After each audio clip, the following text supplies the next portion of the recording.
গাজীপুরের শ্রীপুর থেকে যেখানে ঢাকা যেতে সময় লাগে দীর্ঘ জ্যাম আর ৪ ঘণ্টা, এখন লাগবে মাত্র ১ থেকে ১.৫ ঘণ্টা।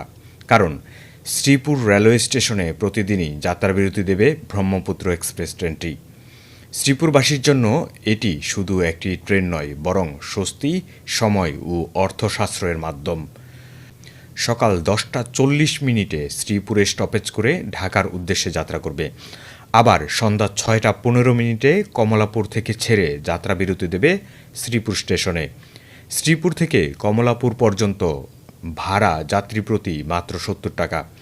কয়েক বছরের আন্দোলন আর অপেক্ষার পর শ্রীপুরবাসীর দাবি মেনে নিয়েছে বাংলাদেশ রেলওয়ে কর্তৃপক্ষ। ব্রহ্মপুত্র এক্সপ্রেসের এই যাত্রাবিরতি শুধু সহজতর যোগাযোগের মাধ্যম হিসেবে নয়, বরং এটি এই অঞ্চলের মানুষের জন্য নতুন এক অধ্যায়।